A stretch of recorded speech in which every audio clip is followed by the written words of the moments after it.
अस्सलाम वालेकुम, मैं हूं अफसा कोमल। वज़ीर आज़म इमरान खान ने आज ओवरसीज़ पाकिस्तानियों की तकरीब से खिताब किया और उन्होंने तहरीक अदम एतमाद लाने पर अपोजिशन का बाकायदा तौर पर शुक्रिया अदा किया।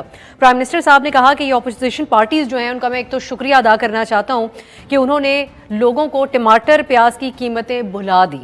मजीद प्राइम मिनिस्टर साहब ने कहा कि मैंने अपने लोगों से कहा कि इस ऑपोजिशन ने मुझ पर इतना एहसान किया है अदम एतमाद लाकर, अब इनको बुरा भला नहीं कहूँगा।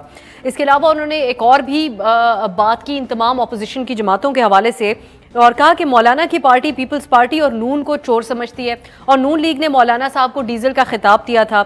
अगर इन लोगों ने मुल्क को बचाना है तो बेहतर यही होगा कि इमरान खान के साथ डूब जाओ। प्राइम मिनिस्टर साहब ने मजीद कहा कि ये जो अपोजिशन है, अपोजिशन पार्टीज़ हैं, इनके जो रहनुमा हैं, इनकी बाहर मुल्कों में जायदादें हैं, यहाँ से करप्शन करके लेके जाते हैं और वहाँ पर कैसीनोज़ में पैसे जुआ खेलकर उड़ा देते हैं। इस किस्म की बातें प्राइम मिनिस्टर साहब की तरफ से की गई और साथ ही उन्होंने चैलेंज भी किया मीडिया को, सियासी जमातों को, सभी को कि डिबेट की जाए उनके साथ। और पिछले 3 साल में जो उनकी हुकूमत ने तब्दीलियाँ की हैं मुल्की निज़ाम के अंदर, वो पिछले 30 सालों में नहीं की गई। इस हवाले से उन्होंने चैलेंज किया। ये तो प्राइम मिनिस्टर साहब की बातें थी। इसी तकरीब से प्राइम मिनिस्टर साहब से पहले फवाद चौधरी साहब ने भी खिताब किया और बड़ा धुआंधार खिताब था उनका। खबरदार किया उन्होंने ऑपोजिशन को, कहा कि किसी माई के लाल में हिम्मत है तो उस इज्तिमा से गुजर कर दिखाए जो डी चौक में पीटीआई करेगी और अदम एतमाद का वोट डाले वहां से जाकर और वहां से वापसी पे भी वहीं से गुजरे। सुनिए प्राइम मिनिस्टर साहब की गुफ्तगू भी और फवाद चौधरी साहब की गुफ्तगू भी। अल्लाह से 2 नफल मांग के शुक्रिया अदा किया, इसलिए कि इन्होंने लोगों को टमाटर और प्याज की कीमतें भुला दी हैं। इस माई के लाल में इतना कलेजा है कि 10 लाख आदमियों में से गुजर के जाए, इमरान खान के खिलाफ वोट डाले और फिर वापस भी होके जाए। फिर उसके बाद फवाद चौधरी ने एक ट्वीट किया है जिसमें कुछ मुख्तलिफ उन्होंने बात की है, क्योंकि उससे पहले चौधरी शुजा साहब ने अपील कर दी थी अपोजिशन और हुकूमत से कि इस तरह की इंतशार की सियासत की तरफ ना जाया जाए। तो फवाद साहब अपने ट्विटर पैगाम में अब कहते हैं इस तकरीर के बाद कि जो चौधरी शुजा साहब हैं वो साहिब राय शख्सियत हैं, हम शिद्दत पसंदी की सियासत नहीं करना चाहते और ना ही तसादुम पर यकीन रखते हैं। इस्लामाबाद में जलसे का मकसद तसादुम नहीं होगा और साथ ही उन्होंने कहा कि अगर अपोजिशन पुरअमन जलसा करना चाहती है तो उस जलसे को भी खुश आमदीद कहते हैं और हर तरह की सहूलत भी देंगे। जमहूरियत में आवाम की राय असल फैसला होती है और इस हवाले से उस राय के इजहार के लिए जलसे एक अहम जरिया होते हैं। फवाद चौधरी साहब ने यह अब मौक़िफ़ सामने रखा है। शाह महमूद कुरैशी साहब ने इससे पहले ही ये बातें सामने रख दी थी कि हम नहीं चाहते कि इश्तियाल फैले, किसी को रोकेंगे नहीं।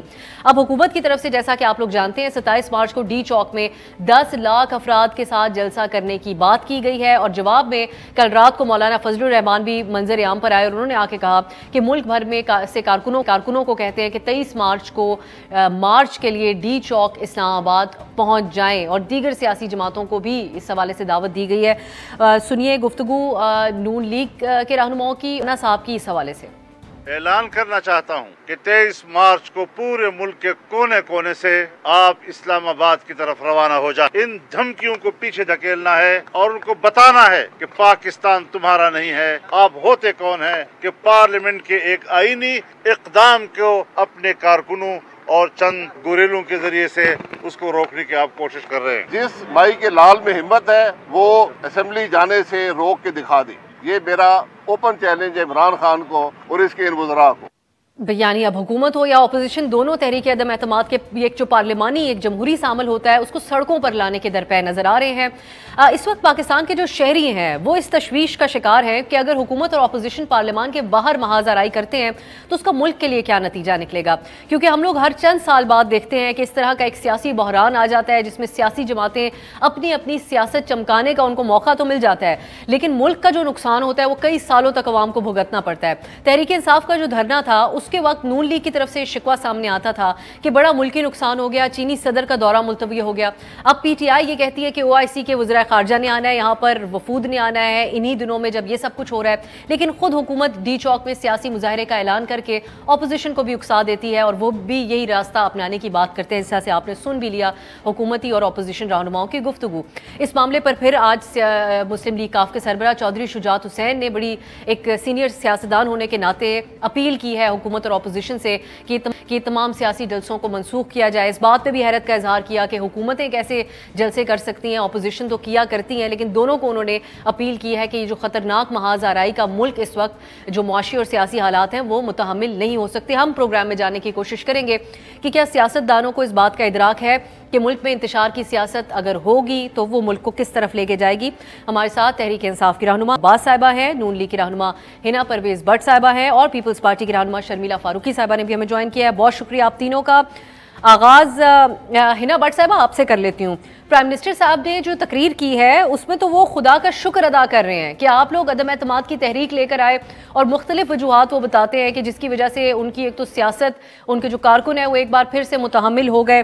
तो और ये भी कहते हैं कि प्राइम मिनिस्टर साहब के अल्फाज हैं, वो कहते हैं कि कप्तान के ट्रैप में आ गए हैं आप तमाम ऑपोजिशन। तो आप लोगों को इस चीज़ का कुछ अंदाजा हो रहा है कि आप लोगों ने कॉन्फिडेंस हुकूमत का मजीद बढ़ा दिया है? लगता है प्राइम मिनिस्टर साहब की बातों से ही has nothing to lose now.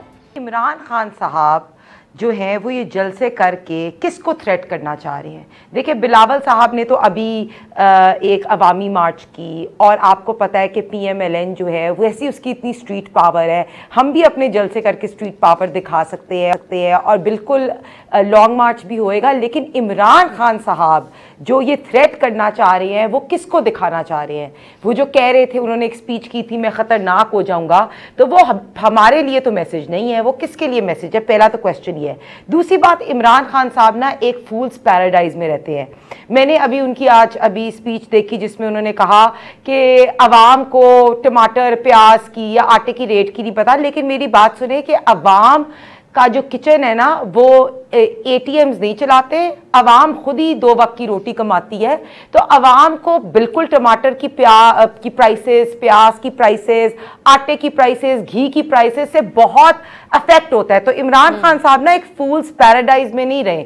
और जहां तक आप कॉन्फिडेंस की बात कर रही हैं, अगर इमरान खान साहब को अपनी अदम एतमाद पे कॉन्फिडेंस होता तो उनकी ये घबराहट वाली स्पीचेस ना नजर आती, उनकी अपने ऑपोजिशन पार्टीज के घबराहट किधर है ना साहिबा? वो तो शुक्र अदा कर रहे हैं खुदा का कि आप लोग लेकर आए, उनकी सियासत को नया दम मिल गया। फेक कॉन्फिडेंस है, जिस तरह वो गालियां दे रहे हैं, जिस तरह वो मजाक उड़ा रहे हैं, जिस तरह वो नेम थ्रोइंग कर रहे हैं, तो ये शो होता है इमरान खान साहब का अब टाइम खत्म हो गया। और मैं आपको ये बताती चलूं कि ये जो अपने MPs MNAs को थ्रेट कर रहे हैं इमरान खान साहब, तो इमरान खान साहब के लिए गुड न्यूज़ है कि सारे इत्तेहादी ऑपोजिशन को सपोर्ट कर रहे हैं और नॉट ओनली PTI के अपने MNAs MPs ऑपोजिशन जॉइंट को सपोर्ट करें, बल्कि इत्तेहादी भी सपोर्ट करें। और ये भी इनको बहुत जल्द गुड न्यूज़ मिल जाएगी।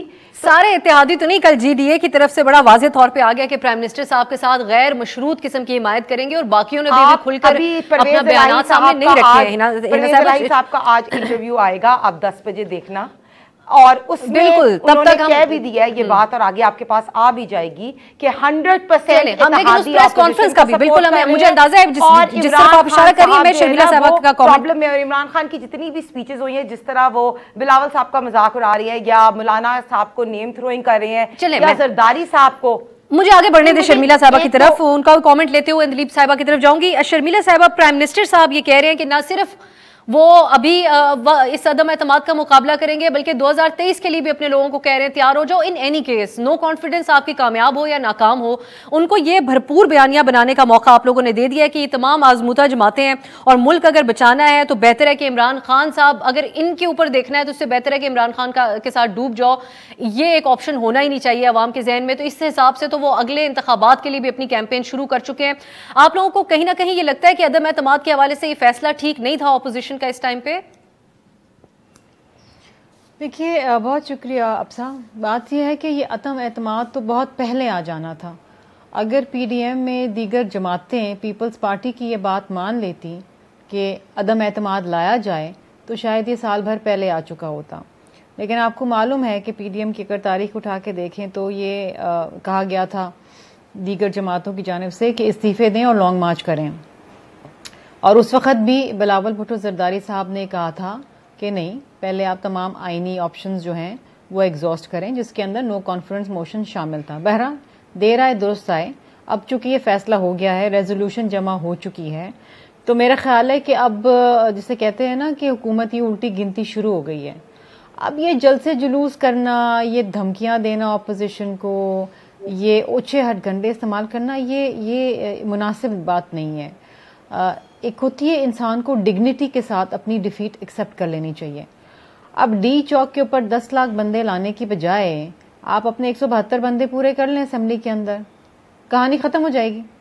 मतलब इतनी बातें करना, ये जलसे करना, ये जुलूस करना, अपने MNAs को थ्रेट करना, उनको अंदर ड्यूरस रखना, देखिए नंबर्स हमारे पास पूरे हैं और अगर आप हिसाब भी लगाएं तो अगर इनके इत्तेहादी इनको छोड़ देते हैं तो इनकी हुकूमत गिर जाती है और इनके इत्तेहादी इनको छोड़ने को तैयार हैं। सो बात सारी तमाम कहानी का जो लुब्बे लबाब है वो ये है कि वो जिसे कहते हैं ना कि जब गीदड़ की मौत आती है तो वो शहर की तरफ भागता है, तो अब ये कहानी ये शुरू हो गई है अनफॉर्चुनेटली कि ये आखिरी जो जाने से पहले जो अलविदाई जलसे और ये जुलूस होते हैं और जो कहानियाँ होती हैं जो हमने सुनी है, ये वो हो रही हैं। तो इसको बैठ के सिर्फ एंजॉय करें और इसमें कुछ ऐसी खास बात नहीं है।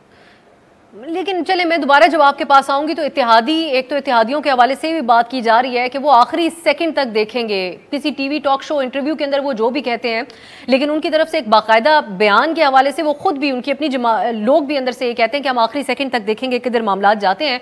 और जो दूसरा इल्ज़ाम है, मैं अंदलीब साहबा तफसीली तौर पर एक शॉर्ट ब्रेक के बाद आपकी तरफ आती हूँ, आप रिस्पॉन्ड कीजिए कि जो इल्ज़ाम हुकूमत लगा रही है कि हमारे लोगों को खरीदा जा रहा है, इस पर आप लोगों की उसूली पोजीशन क्या है? अगर ऐसा मामला दरपेश आ रहा है तो ये भी मैं आप तीनों से जानूंगी एक शॉर्ट ब्रेक के बाद।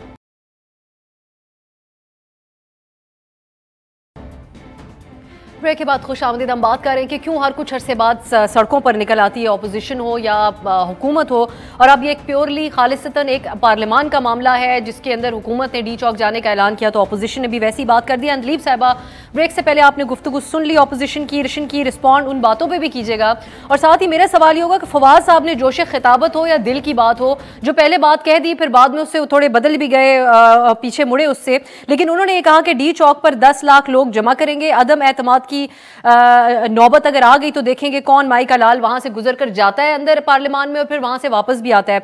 तो इस पे आप बताएगा कि क्या करना चाह रहे हैं आप लोग, इससे क्या अचीव करना चाह रहे हैं कि पार्लियामेंट के बाहर आपके बकौल आपके 10 लाख लोगों को आप जमा कर लें और उसके बाद जब सेशन हो तो वहीं से लोग गुजर कर जाएं भी और आएं भी, जिन्होंने अदम एतमाद के हक में भी वोट देना है और मुखालफत में भी वोट देना है, इससे क्या अचीव होगा हुकूमत को?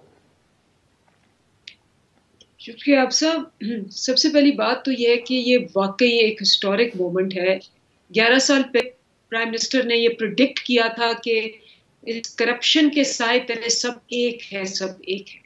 तो ये जब फ्रेम आता है ना और ये सारे इकट्ठे हुए होते हैं, सबकी शक्लें नजर आती हैं, ये मीटिंग्स कर रहे हैं, कंसल्टेशंस कर रहे हैं, ये हाथ कट्ठे बगलगीर हो रहे हैं, ये सारी 22 करोड़ आवाम को पता लग गया है कि जो इनके मुतालिक प्रिडिक्टेड था वो हो रहा है।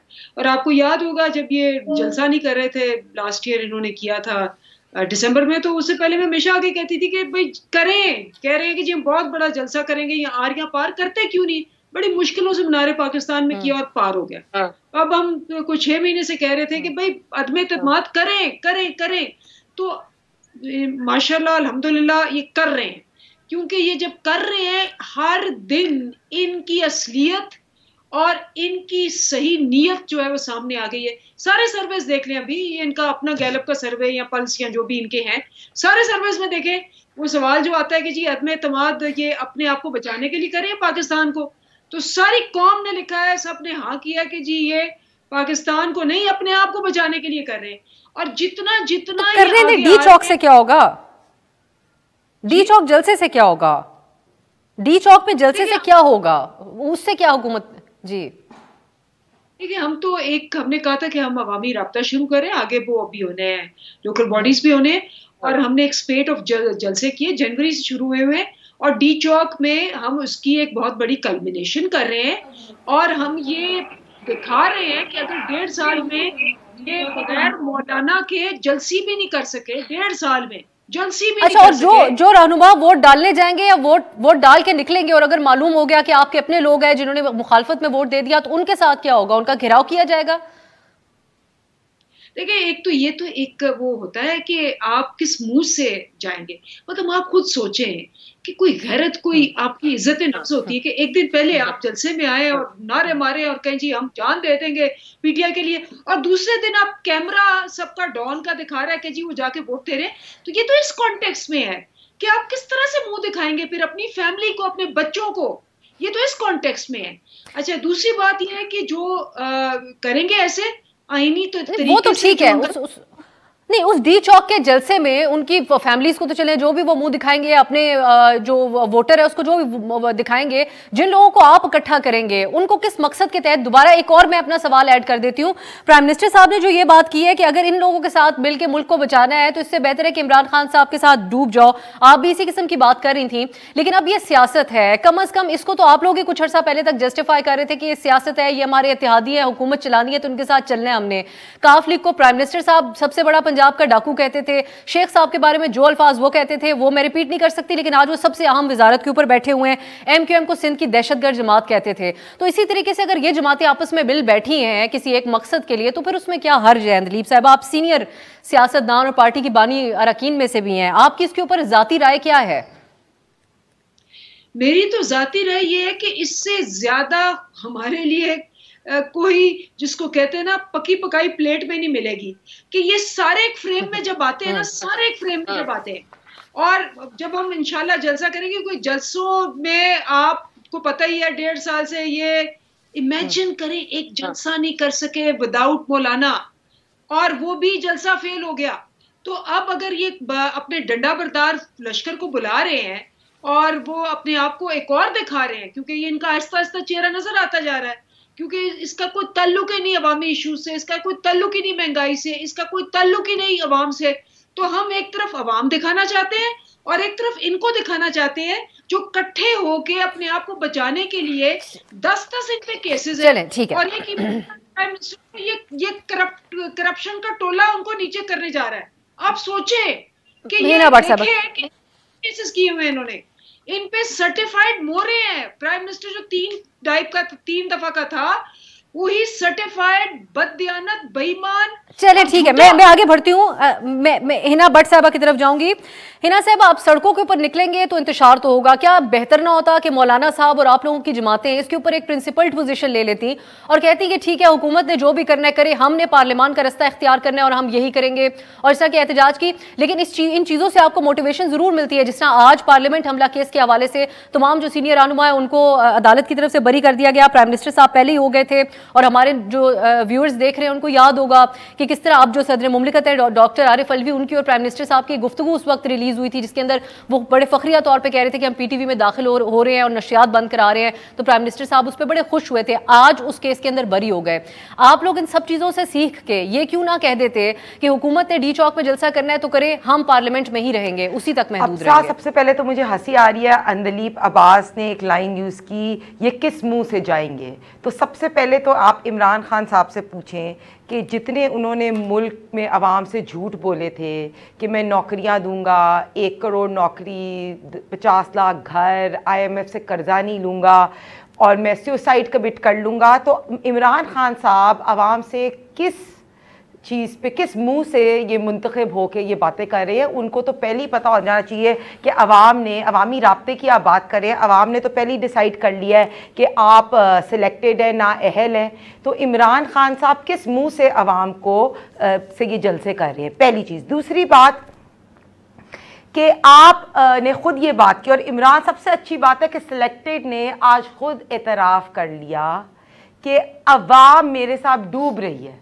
तो सबसे हंसी की बात यह है कि इमरान खान साहब कहते हैं कि अवाम को क्या ज़रूरत है प्याज की या टमाटर की प्राइसेस पता होने की। तो इसका मतलब आज उन्होंने इतराफ़ कर लिया कि वो अवाम को डुबा रहे हैं। तो सबसे पहले तो हंसी मुझे इस बात पे आ रही है। दूसरी बात, नहीं, आप लोगों पे उन्होंने ये एतराज़ किया, उन्होंने कहा आपने बड़ा एहसान किया कि लोगों को भुला दिए असल मसाइल, और लगता भी ऐसा ही है क्योंकि अब 1 पॉइंट एजेंडा है उनका कि आलमी जो मेरी इंटरनेशनल फॉरेन पॉलिसी है उसकी वजह से आप सब इकट्ठे हो गए। ये सबसे बड़ा झूठ, ये आज शीरी मजारी ने और फयाज चौहान ने भी एक फेक न्यूज़ शेयर की और फिर उन्होंने अपनी ट्वीट डिलीट की। ये भी एक झूठा एजेंडा था जो इन लोगों ने बनाया। और ये बिल्कुल नहीं, इमरान खान ने सिलेक्टेड ने खुद इतराफ़ किया है कि मैं आवाम को डुबा रहा हूँ, और प्याज की और टमाटर की उनको प्राइसेस नहीं पता होनी चाहिए।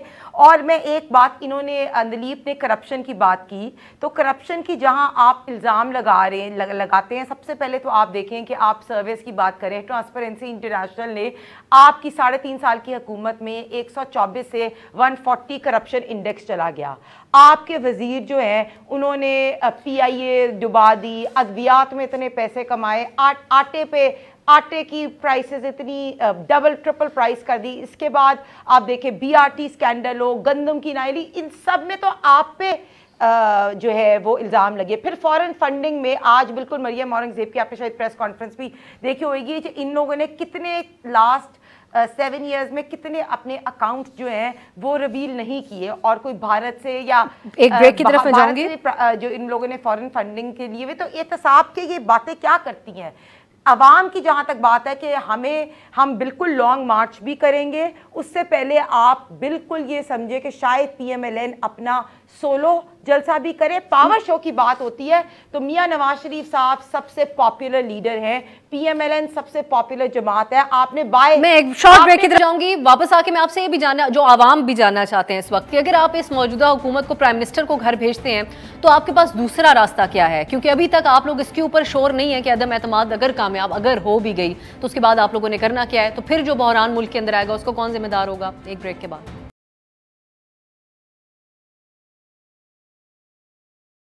ब्रेक के बाद खुश आमदीद। हम बात करें अदम एतमाद पेश होने से पहले हुकूमत की तरफ से भी डी चौक में एहतजाज का एक मुजाहरे का इजलास जलसा करने का ऐलान कर दिया गया, और अपोजिशन की तरफ से भी, और ये खदशा जाहिर किया जा रहा है कि मुल्की सियासत, जो सियासी सूरत हाल है वो इंतहाई इंतशार की तरफ जा सकती है जब कारकुनान इन्वॉल्व हो जाते हैं। शर्मिला फारूकी साहिबा, एक और बात भी है, प्राइम मिनिस्टर साहब ने खुद भी आज कहा है, उन्होंने कहा इख्तलाफात मेरी एक जगह, लेकिन जुल्फ़िकार अली भुट्टो साहब वाहिद एक खुददार तरीन लीडर थे इस मुल्क के। एक कैंपेन भी हम देख रहे हैं चल रही है जिसमें मुवाजना किया जा रहा है जुल्फ़िकार अली भुट्टो साहब के बयानात का, फॉरेन पॉलिसी के हवाले से, फॉरेन फ्रंट पे जो वो बातें करते थे, और प्राइम मिनिस्टर इमरान खान साहब के भी जो बयानात हैं, और वो मुवाजना किया जा रहा है कि एक तरह के बयानात और एक तरह का अंदाज अपनाया जाता है। तो और प्राइम मिनिस्टर साहब फिर इस बुनियाद के ऊपर कहते हैं कि जिस तरह भुट्टो साहब के खिलाफ आलमी ताकतें एक्टिव हो गई थी, इसी तरीके से आप ऑपोजिशन आला-ए-कार बन रहे हैं इमरान खान साहब के खिलाफ आलमी ताकतों का। क्या कहेंगी इस पे आप, मवाजने पे? मुझे बड़ा अफसोस होता है कि जब इमरान न्याजी जो हैं अपने मुंह से जुल्फ़िकार अली भुट्टो शहीद का एवं नाम भी लेते हैं, क्योंकि उनकी इतनी हैसियत नहीं है कि वो भुट्टो साहब का नाम लें। और ये वही इमरान न्याजी थे जो न जाने क्या क्या गुफ्तगू करते थे। मैं उस नहज पे और उस इशू के अंदर जाना नहीं चाहती, मैं वो दोहराना नहीं चाहती कि वो क्या कहते थे। जब हम नारा लगाते हैं ना कि आज भी भुट्टो जिंदा है, तो हम इसीलिए नारा लगाते हैं क्योंकि आज भी अपनी डूबती हुई किश्ती का सहारा लेने के लिए अपने आप का मुवाजना भुट्टो शहीद से कर रहे हैं वो। तो जब हम नारा लगाते हैं कि भुट्टो जिंदा है तो हमारा मजाक उड़ाया जाता था। अब अनफॉर्चुनेटली बात यह ना कि ये भी एक मकाफाते अमल है कि जिस चीज़ से आप घबराते थे, जिस चीज़ का आप मजाक उड़ाते थे, जिस शख्सियत के बारे में आप नाजेबा गुफ्तगू करते थे, और जिस भुट्टो शहीद के नाम के ऊपर हम पीपल्स पार्टी वालों का मजाक उड़ाते थे, आज उसी भुट्टो के नाम का सहारा लेके आप अपनी डूबती नैया बचाने की कोशिश कर रहे हैं। दूसरी अहम चीज़ ये है आपसा कि आपने शुरू में कहा कि ये आपस में जो कारकुनान हैं उसमें तशद्दुद ना हो जाए। जो गालम गलोच और गलीस गुफ्तगू PTI ने सियासत में इंट्रोड्यूस कराई, आज से पहले हमने कभी नहीं देखी। हाँ, कभी कभार जलसों जुलूसों में होता था एक दूसरे के ऊपर ताने कसना, कुछ बातें कह देना, लेकिन जो इस सियासत के अंदर ये गंदगी और गंदी जबान जो एक जो रूटीन बन गई है ना, साहब आप एग्री करेंगी? बीबी शहीद के बारे में भी हुई, उनको कितना खातून होते हुए टफ टाइम मिला। जब हम सीनियर तज्जियाकारों से बात करते हैं वो हमें रिमाइंडर देते हैं, वो कॉलम निगार जो उस वक्त वो बातें लिखते थे वो कहते हैं इस नौयत की पहले भी सियासत हो चुकी है। अब सा पीपल्स पार्टी में आप देखेंगे कि बड़ा तहम्मुल है, तनकीद बर्दाश्त करने का बड़ा ज़ब्त है, और ये हमारी लीडरशिप से हमें आता है।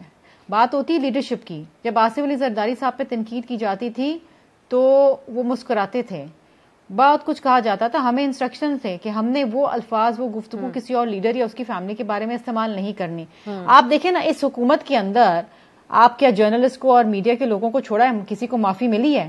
क्या क्या बातें, क्या क्या हरासमेंट नहीं हुए आप लोगों के साथ। और अभी मैं इमरान खान का एक बयान पढ़ रही थी कि जी ये कौम जो है मेरे साथ डूबने को तैयार है। नहीं भाई, ये कौम आपके साथ डूबने को तैयार नहीं है। आपने तो डुबो दिया इनको, बट्ठा बिठा दिया है पाकिस्तान का।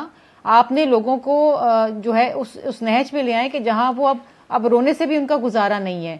ना बिजली का बिल दे सकते हैं, ना आटा खरीद सकते हैं, ना बच्चों की स्कूल की फीस दे सकते हैं, ना घर में एक वक्त की रोटी पका सकते हैं। कौम आपसे छुटकारा चाहती है, वो आपके साथ मरने को तैयार नहीं, डूबने को तैयार नहीं। आप पता नहीं कौन सी खुशफहमी में रह रहे हैं। जिन अल्फाज की आप बात कर रही हैं शर्मिला साहबा, मैं अंदलीप साहबा की तरफ लेके जाऊंगी। अंदलीप साहबा, हम कुछ दिनों से बात देख रहे हैं और मैं इंतजार कर रही थी जब आप शो में आएंगी तो आपसे जरूर पूछूंगी। आज फिर प्राइम मिनिस्टर साहब ने बात कर दी, बिलावल साहब की उर्दू का वो मजाक उड़ा रहे हैं, लेकिन भुट्टो साहब के अंदाज के ऊपर वो तारीफ भी कर रहे हैं। लेकिन जो कुछ अंदाज रहा प्राइम मिनिस्टर साहब हिमसेल्फ, बाकी सबको एक तरफ रखते हुए शक्लों का मजाक उड़ाना, जिस किस्म की एग्जाम्पल्स दी गई हैं, क्या आपको या आपकी जमात के अंदर इसके अंदर कोई इस बात के ऊपर कोई तहफ़्फ़ुज़ात सामने आए हैं कि इस किस्म के अल्फाज प्राइम मिनिस्टर साहब को कम अज़ कम नहीं इस्तेमाल करने चाहिए? देखिए, बात यह है कि एक अजीब सा यहाँ रवाज बना हुआ है कि अगर आप एक पावरफुल हैं बंदा तो आपको मतलब आप सच को आप झूठ कहें, झूठ को आप सच कहें। अगर क्या कहा जाता है कि चोर है तो कहते हैं जी गाली निकाल रही है। भाई ये सच है। अगर एक प्राइम मिनिस्टर को 3 दफा जो है सुप्रीम कोर्ट ने सर्टिफाई किया है कि वो बददियानत है, बेईमान 62-63 क्या है? 62-63 है कि क्या वो ईमानदार, दयानतदार, सच्चा आदमी है कि नहीं। तो जब उन्होंने मोहर लगा दी कि भाई इसने मुल्क को लूटा है, ये बददियानत है, ये बेईमान है, तो मुझे बताएं इसमें गाली कौन सी है और झूठ की कौन सी बात है? ये तो मुझे समझ नहीं आती। गाली चोर डाकू तो पहले दिन से पीटीआई का बयानिया इसी तरह का अंदाजे गुफ्तगू था अंदलीप साहबा। लेकिन चूहे कहना इन ऑपोजिशन की जमातों के सीनियर लीडरान को ये जुआ कैसीनो में खेल देते हैं बाहर जाके मुल्क से, उसके अलावा शक्लों का मजाक उड़ाना, इससे इत्तफाक करती है आपकी जमात? क्या सिखा रहे हैं? क्या आप सिखा रहे हैं कि एक करप्ट आदमी है, लेकिन चूंकि वो पावरफुल है, वो एक ओहदे पे है, उसके पास कुर्सी है, तो वो अगर रूल ऑफ लॉ में नहीं है तो आप उसको कह ही नहीं सकते। मतलब 20-20 साल से ये केसेस थे जो इन्होंने एक दूसरे के दबा के रखे हुए थे। अगर ये अब सामने आ गए हैं और प्रूफ हो गए हैं, आपको लाहौर हाई कोर्ट कह रहा है कि जी ये कन्विक्टेड हैं, ये स्कॉन्डर हैं, इश्तिहारी हैं, ये भगौड़े हैं, और जब हम कहते हैं तो वो कहा जाता है कि जी ये गाली है। मतलब आप ये सोचें कि एक बाहर आ रहा है कत्ल करके बंदा, उस पर फूल निछावर किए जा रहे हैं। जब मुआशरे के अंदर ये सारा एक नैरेटिव बनाया जाए कि ओहो ये इन लोगों को बुरा भला कहना गाली है, ये बदतहजीबी है, ये बर्दाश्त। नेम कॉलिंग की बात हो रही है अंदलीप साहबा, नेम कॉलिंग की बात हो रही है। कोई तो वजह थी ना कि प्राइम मिनिस्टर साहब ने खुद ये बात कही कि उनको आर्मी चीफ ने भी ये बात कही कि आप प्लीज डीजल ना कहें मौलाना को, इस किस्म के नाम ना लें। फिर जो कारकुन होते हैं वो भी मोटिवेट होते हैं और बदतमीजियां होती हैं, माहौल खराब होता है। मैं इस चीज की बात कर रही हूँ। तो चले, आपने ये तो माना कि ये जो जिनको 3 टाइम प्राइम मिनिस्टर थे, ये तो मीडिया वाले भी मुश्किल से मानते हैं कि जी वो बददियानत, बेईमान और वो है। मतलब ये तो सुप्रीम कोर्ट के 5 जजेस ने कहा, ये मैं तो नहीं कह रही। तो अगर ये आप, मैं बयानात की हद तक बात कर रही थी। आप जरूर अदालतों में, एक शॉर्ट ब्रेक की तरफ जाती हूँ, वापस आके दोबारा आऊंगी एक दफा आपकी तरफ, तो आप जरूर जाएगा। लेकिन यहाँ पे बात अदालती कार्य में मैं चाहती थी एक असूली बात आप तीनों जो हमारी आज शुरका है प्रोग्राम की, आप तीनों की तरफ से कोई बात सामने आए कि इस तरह की बातें नहीं होनी चाहिए। लेकिन एक ब्रेक की तरफ जाते हैं, वापस आकर हम बात करेंगे जो अरकान खरीदने की बात हुकूमत इल्ज़ाम लगा रही है अपोजिशन के ऊपर, उस पर बात करेंगे एक ब्रेक के बाद। Welcome back. अब प्रोग्राम आखिरी मराहिल में है तो वक्त थोड़ा कम है। मैं चाहूंगी कि जो तीनों मेहमान हैं वो अपना इसके ऊपर टू दी पॉइंट जवाब दें। हिना भट्ट साहबा, आपसे स्टार्ट करते हुए अवाम ये आज जानना चाहते हैं कि हम आप लोगों से पूछें अपोजिशन से कि अगर आप प्राइम मिनिस्टर साहब को घर भेजेंगे तो फिर आप लोगों ने क्या करना है, क्योंकि अभी तक के आप लोगों के बयानात के मुताबिक हमें समझ नहीं आ रहा कि आप लोग उसके बाद फौरी इलेक्शन चाह रहे हैं, असेंबलियां बहाल रखना चाह रहे हैं, या फिर इलेक्शन रिफॉर्म्स करेंगे पहले, या सबसे पहले नैब के बारे में कोई फैसला करेंगे, क्या करना चाह रहे हैं उसके फौरी बाद? सबसे पहले जलसे जुलूस जो होता है ना वो अपोजिशन की राइट होती है, और हुकूमत ने जो डी चौक पे जलसा जानबूझ के कहा है वो एनार्की फैलाने के लिए या किसी को शो करना चाहते हैं, जो मैंने शुरू में भी आपको कहा। और ये अंदलीब अब्बास साहिबा किसको शो करना चाह रहे हैं? मैंने पहले पूछा नहीं, अब मैं पूछ लेती हूं। इमरान खान साहब से पूछें कि किसको शो करना चाह रही हैं, जिनको उन्होंने इंस्टीट्यूशंस वो आप लोगों के नाम ले रहे हैं। शो करना चाह रही है। हमारी तो माशाल्लाह वैसी बहुत पावर शो है, आप देख ले। हम अगर अपना जलसा करेंगे लॉन्ग मार्च से पहले हमारा पावर शो आप देखें। दूसरी चीज़, नो कॉन्फिडेंस लाना ये हमारा आईनी राइट है, ये हम अवाम की वजह से ला रहे हैं, क्योंकि अवाम के ऊपर जिस तरह आपने देखा कि जिस तरह बिजली महंगी है, जिस तरह कुकिंग ऑयल, घी, जिस तरह प्राइसेस ज़्यादा है, हम अवाम की वजह से ये नो कॉन्फिडेंस तो कामयाब होगी तो आप फौरी प्राइसेस कैसे कंट्रोल कर लेंगे? हमारा पूरा गेम प्लान तैयार है, आप वो फिक्र ना करें। लेकिन मैं एक पॉइंट जो आपने इससे पहले अंदलीब से किया, जिससे आपने क्वेश्चन किया कि इमरान खान साहब का इस तरह सुल्तान राही बनना और आके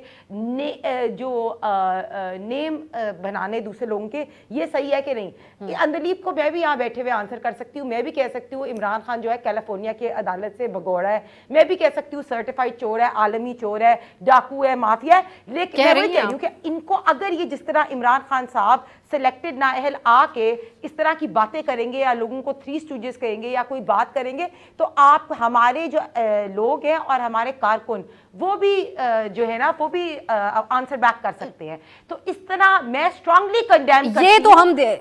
ये तो हम देख भी रहे हैं ना साहबा, सिर्फ कारकुन या प्राइम मिनिस्टर लोग नहीं, आप लोगों की सीनियर लीडरशिप भी जवाब दे रही है। उसको आके इस तरह की बात नहीं करनी चाहिए। अगर अंदलीब अब्बास साहिबा यहाँ बैठे हुए कहती कि हमारे जो है हम कंडेम करते हैं, तो बिल्कुल बाकी लोग भी इस बात को कंडेम करते हैं। लेकिन इमरान खान साहब सुल्तान राही नहीं है या कोई सस्ते विलन के डायलॉग आके ना बोला करें। उनको पता है कि वो किसी का नेम थ्रो करके या नेम चेंज करेंगे तो ऑब्वियसली ऑपोजिशन से भी उनको बिल्कुल जवाब मिलेगा। सारे बिल्कुल इस पे असूलों की तो कोई बात ही नहीं, सब जवाब देंगे। जो कोई किसी को कुछ कहेगा उसके ऊपर मैं शर्मिला साहब की तरफ जाऊंगी। में रहते हैं जिसमें वो ये भूल गए हैं कि अवाम doesn't want him to stay anymore, इसीलिए सारे इत्तेहादी वो तो वक्त ही बताएगा। मैं अभी जब मैं शर्मिला साहब मेरा वक्त खत्म हो रहा है, नो कॉन्फिडेंस को सपोर्ट कर रहे हैं सारी शर्मिला साहबा। ऑपोजिशन पार्टीज आज शाह महमूद कुरैशी साहब ने भी कह दिया शर्मिला साहबा कि ये इत्तेहाद देर पार नहीं चलेगा। जो ट्रस्ट डेफिसिट आप लोगों की तमाम ऑपोजिशन की जमातों के दरमियान, नून और पीपल्स पार्टी के दरमियान रहा है, उसमें तो फिर एक ये खतरा रहता है कि अगर कामयाब हो भी गया अदम एतमाद, तो उसके बाद क्या एक नया बहरान तो मुल्क के अंदर जन्म नहीं ले लेगा? देखिए अब्सा, ये बड़ी सीधी साफ सुथरी बात है कि हम मुख्तलिफ जमातें हैं, हमारी आइडियोलॉजीज़ मुख्तलिफ हैं, लेकिन हम एक जॉइंट कॉज के लिए इकट्ठे हुए हैं और वो है कि इमरान नियाज़ी को घर भिजाना है और कौम को बचाना है। तो इसका मतलब ये नहीं है कि हम एक दूसरे की जमातों में जम हो गए हैं। सो शाह महमूद कुरैशी साहब इससे बेहतर समझ सकते हैं कि ये इस किस्म की बात करना ज़ाहिरी बात है कि हम इत्तेहादी हैं, इत्तेहाद हमारा बना है एक जॉइंट कॉज के लिए, एक नेशनल कॉज के लिए, और इंशाल्लाह ताला जिस तरह इस पे इत्तेहाद बना है आइंदा भी जो लाएमल होगा उस पर भी हमारा इत्तेहाद जारी रहेगा। इख्तलाफात हो सकते हैं हमारे, और माजी में हुए भी हैं। This is something very very normal between different political parties with different ideologies. लेकिन जहाँ पर कौम की बात आती है, जहाँ पर नेशनल यूनिटी की बात आती है, नेशनल कॉज की बात आती है, वहाँ पर हम सब इकट्ठे हैं। अब मसला ये ना, ये सब उल्टे सीधे बयानात इसलिए दे रहे हैं क्योंकि ये सारे घबरा गए। इनको they can see the writing on the wall, इनको पता है ये सब घर जा रहे हैं। अब ये जो भी कहते रहे, मैंने आपसे शुरू में कहा ना, इट इज इररेलेवेंट नाउ। घर जाना है, वो चीज फाइनल है, तो अब उसको एक्सेप्ट कर लें विद डिग्निटी। अंदलीब साहिबा, चौधरी शुजा साहब ने जो मशवरा दिया है, इत्तेहाद आपका जैसा भी उनके साथ आजकल चल रहा हो, लेकिन एक सीनियर सियासतदान भी है, उन्होंने कहा बड़े हालात ख़राब हो जाएंगे। हुकूमत और अपोजिशन दोनों से अपील कर रहे हैं, हुकूमत सोचेगी या फिर अभी तक बिल्कुल कायम है, आप लोग डी चौक पे जलसा करेंगे और अपने दावे के मुताबिक लोगों को भी लेके आएंगे, जो मर्जी हो जाए? देखिए, इसमें अभी ये कह रही थी ना कि हम भी कह सकते हैं कि इमरान खान ये है वो है, ये नहीं कह सकते। उसी अदालत ने जिस अदालत ने इनको सर्टिफाई किया है, उसी अदालत ने इमरान खान को सर्टिफाई किया सादिक और अमीन, और उनके दुश्मन भी कहते हैं कि उनसे ईमानदार आदमी कोई नहीं। नंबर 1। नंबर 2, ये जो जलसे हैं कल अब स्वात में है, हम तो अपने ये 28 को भी करेंगे, 28 के बाद भी करेंगे। रमजान में ऑफ कोर्स थोड़ा वक्फा आएगा, लेकिन हम तो अपनी, आपको पता ना मई में लोकल बॉडी इलेक्शंस होने हैं, तो हम तो अपनी आवाम के साथ जाके उनसे शेयर कर रहे हैं, उनकी अवेयरनेस बढ़ा रहे हैं और उनको तैयार कर रहे हैं। अब ये देखें कि यही तो आज इमरान खान साहब कह रहे थे कि जी आप लोगों ने, आपका काम था लोगों को ये करना कि जी आप महंगाई के लिए निकल रहे हैं, नाम भी आपने महंगाई मार्च रखना था, और अब आप इस करप्शन के साए तले इकट्ठे होकर सिर्फ अपने आप को बचाने के लिए खड़े हैं। तो सारी आवाम जान गई है कि इनको हमारी कोई परवाह नहीं, हमारे इश्यूज की कोई परवाह नहीं। अगर परवाह है तो है कि जी कोई भी आ जाए, बस इमरान खान चला जाए, बिकॉज जब तक ये रहेगा कोई डीलें भी नहीं होंगी, हम बाहर भी नहीं भाग सकेंगे। और वहां जो हमारे बाहर के असासे हैं जिसपे अब आलमी ताकतें की प्याज और टमाटर की प्राइसेस से फर्क नहीं पड़ता, करते हैं कि आप करें, उनको भी तो प्लीज करना है इन्होंने, वरना इनकी सारी दौलत जो बाहर है उस पे ये ना हो कि वो फ्रीज कर दें। चलें जी, वक्त खत्म हो गया मेरे पास, साहिबा वक्त खत्म हो गया। चलिए फॉरेन फंडिंग के ऊपर बात करेंगे। अंदलीब अब्बास साहब आपका बहुत शुक्रिया, हिना परवेज भट्ट साहब आपका भी बहुत शुक्रिया, और शर्मिला फारूकी साहबा भी हमारे साथ हैं, आपका भी बहुत बहुत शुक्रिया। नाज़रीन, हुकूमत बिल्कुल कायम है कि वो भी डी चौक पे करेंगे जलसा, और उसके अलावा अपोजिशन ने जो जवाबन कॉल दी हुई थी बज़ाहिर वो लोग भी इसके ऊपर कायम हैं। देखते हैं, क्योंकि आवाम बहुत तशवीश का शिकार है। हाँ, आए रोज़ इस तरह से सियासतदानों का सड़कों पर निकलना, इससे जो मुल्क व कौम का नुकसान होता है उसका कौन जिम्मेदार होगा, ये तो आने वाला वक्त ही बताएगा। मुझे इजाज़त दीजिए, खुदा हाफिज़।